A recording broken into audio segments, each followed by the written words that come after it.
क्यों लगाया जाता है मंदिर में बार बार पर्दा? क्या है इस पर्दे का रहस्य?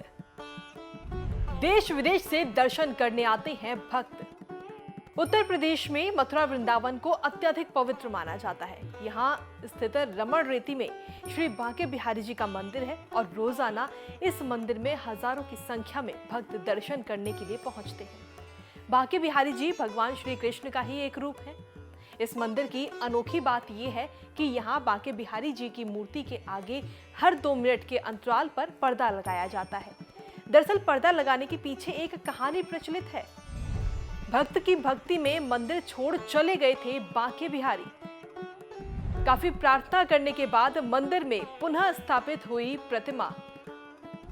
लगातार बांके बिहारी जी के दर्शन नहीं कर सकते भक्त। कहा जाता है कि इसके पीछे की कहानी है, एक बार एक भक्त उनकी छवि को निहारता रहा और उसकी भक्ति के वशीभूत होकर श्री बांके बिहारी जी मंदिर से चले गए। पुजारी ने जब वो मंदिर के कपाट खोले, श्री बांके बिहारी जी नजर नहीं आए।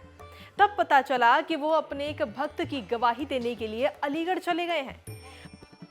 बांके बिहारी जी की प्रतिमा गायब होने के बाद यहाँ के पुजारियों ने भगवान से काफी प्रार्थना की, तब जाकर बांके बिहारी जी की प्रतिमा मंदिर में पुनः स्थापित हुई। तभी से यह नियम बनाया गया कि झलक दर्शन में ठाकुर जी का पर्दा खुलता और बंद होता रहेगा। तब से किसी भी भक्त को बांके बिहारी जी को लगातार देखने नहीं दिया जाता। बांके बिहारी जी के मंदिर में पर्दे के अलावा और भी कई ऐसे रहस्य हैं जो आपको हैरान कर देंगे। स्वयं प्रकट हुई थी बिहारी जी की प्रतिमा। स्वामी हरिदास ने की थी मंदिर की स्थापना। स्वामी हरिदास भगवान कृष्ण के भक्त थे। वो निधिवन में भजन गाकर श्री कृष्ण की भक्ति किया करते थे और राधा कृष्ण उन्हें दर्शन भी दिया करते थे। एक दिन वृंदावन के लोगों ने हरिदास जी से कहा कि वो भी राधा कृष्ण के दर्शन करना चाहते हैं। तब हरिदास जी ने राधा कृष्ण की आराधना कर लोगों की ये बात उनसे कही। ध्यान और पूजन के बाद जब उन्होंने आंखें खोली तो इस मूर्ति को अपने सामने पाया था, जिसके बाद स्वामी हरिदास ने बांके बिहारी मंदिर की स्थापना कर प्रतिमा को स्थापित किया। क्यों कहा जाता है बांके बिहारी? किसने दिया था ये नाम? भगवान कृष्ण को बांके बिहारी नाम स्वामी हरिदास ने दिया था। भगवान कृष्ण की हर मुद्रा को बांके बिहारी नहीं कहा जाता, बल्कि 3 कोण पर झुकी हुई मुद्रा वाले श्री कृष्ण को बांके बिहारी के नाम से पुकारा जाता है।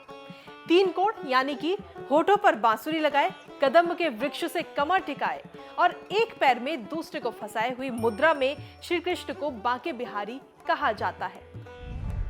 क्यों होती है साल में एक दिन मंगला आरती? मान्यता है कि ठाकुर जी रोज रात को रास में जाते थे और थक कर सुबह में शयन करते हैं। उस समय मंगला आरती से ठाकुर जी की नींद में विघ्न पड़ता है और इसलिए रोज मंगला आरती नहीं की जाती।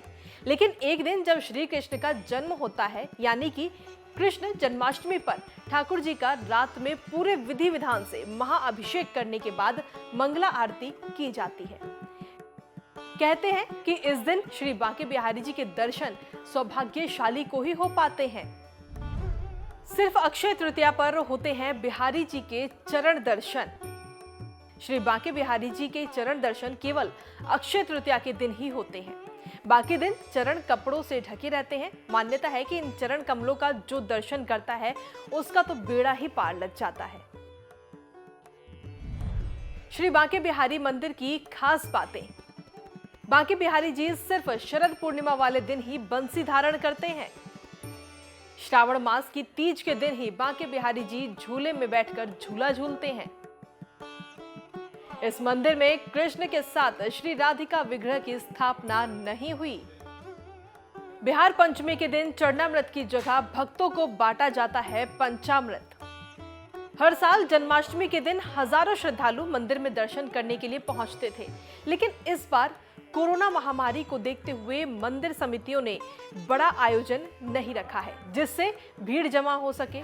लेकिन लोगों की भक्ति भावना को देखते हुए बांके बिहारी मंदिर समिति ने कान्हा का जन्म फेसबुक के जरिए लाइव दिखाने की भी व्यवस्था की है। इसके अलावा मंदिर गेट के बाहर स्क्रीन भी लगाई गई है ताकि लोग बाहर से ही अंदर का नजारा देख सकें और जन्माष्टमी का आनंद ले सकें।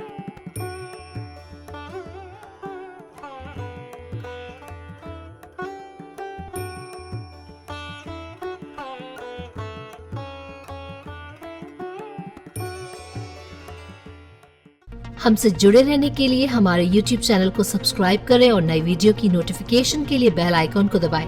अगर आप ये वीडियो Facebook पर देख रहे हैं तो लाइक जरूर करें और ज्यादा से ज्यादा शेयर करें। धन्यवाद।